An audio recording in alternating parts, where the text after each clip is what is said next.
द्वंद्व कहाँ तक पाला जाए, युद्ध कहाँ तक टाला जाए, तो भी वंशज है राणा का, फेंक जहाँ तक भाला जाए, जिसके दोनों तरफ लिखे हों सिक्का वही उछाला जाए। 7 अगस्त की तारीख कैसे हम लोग भूल सकते हैं, क्योंकि 7 अगस्त को हमारे नीरज चोपड़ा ने देश के लिए गोल्ड मेडल लाया था। इसीलिए भारत सरकार के द्वारा आज ही के दिन भाला फेंक दिवस के रूप में मनाया जाता है। और भी टोक्यो ओलंपिक में हमने गोल्ड मेडल जीता था, 1, 2 का 4 मेडल जीते थे हमने, टोटल 7 मेडल जीते थे, अगर आपको याद होगा तो।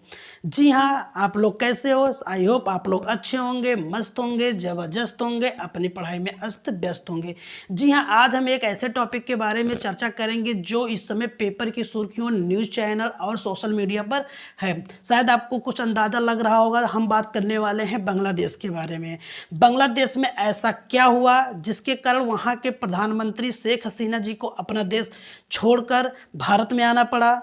ऐसा क्या हुआ जो वहाँ के लोग हिंसा प्रदर्शन कर रहे हैं?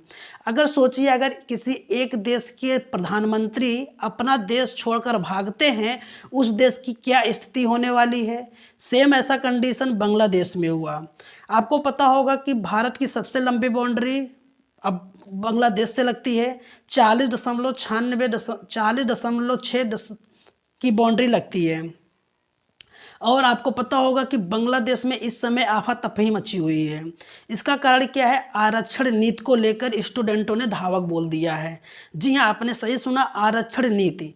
अब बात करते हैं पूरा मामला क्या है।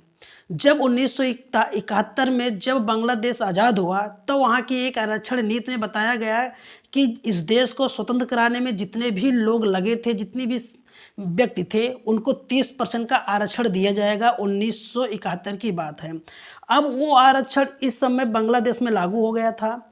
अब जिसको कुछ भी आरक्षण नहीं मिला, जिसको 10% आरक्षण मिला, जिसको 12% आरक्षण मिला, जिसको 5% आरक्षण मिला, उनका कोई फ़ायदा नहीं हुआ। जो 30% आरक्षण वाले थे, जो स्वतंत्रता सेनानी थे, उनको ज़्यादा आरक्षण दिया गया। यही मेन कारण है कि बांग्लादेश में हिंसा प्रदर्शन होना। आपने सुना होगा कि शेख हसीना के पिताजी शेख मुजीबुर रहमान, जिसे बंग बंधु के नाम से जाना जाता था, और ये वास्तविक संस्थापक थे बांग्लादेश के, उनकी प्रतिमा अर्थात उनकी स्टैचू को भी लोगों ने तोड़ा। इस समय वहाँ जो है तख्त पलट हो चुका है। हिंसा प्रदर्शन बहुत तेज़ी के साथ हो रहा है। अब देखिए, किसी भी देश की जो आर्थिक स्थिति होती है, राजनीतिक स्थिति होती है, सामाजिक स्थिति होती है, उस देश का सर्वोच्च सम्मान जो होता है वो प्रधानमंत्री, राष्ट्रपति के हाथ में होता है। अगर किसी भी देश के प्रधानमंत्री अगर अपना देश छोड़ के भागते हैं, सोचो उस देश की स्थिति क्या हो सकती है। इस समय वहाँ पे बांग्लादेश में बहुत हिंसक प्रदर्शन हो रहा है, बहुत सारे लोगों की जान जा रही है। बहुत तेज़ी के साथ वहाँ एक वायरस की तरह मार धाड़ कटाई चालू हो चुका है। हम आशा यही करते हैं, अपने सिक्योरिटी काउंसिल ऑफ इंडिया से यही दरख्वास्त करते हैं कि वहाँ पे हिंसा प्रदर्शन को रोका जाए, लोगों को जो है कंट्रोल में किया जाए।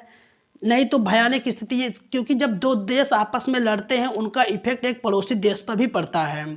ठीक, आपको आई होप बात समझ में आ गई। केवल आरक्षण की नीति को लेके वहाँ पे मारकाट चालू है।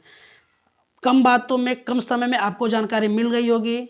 ऐसे ऐसे नए अपडेट लेने के लिए हमारे चैनल को सब्सक्राइब कर दें। मिश्रा क्लासेस। जय हिंद, वंदे मातरम।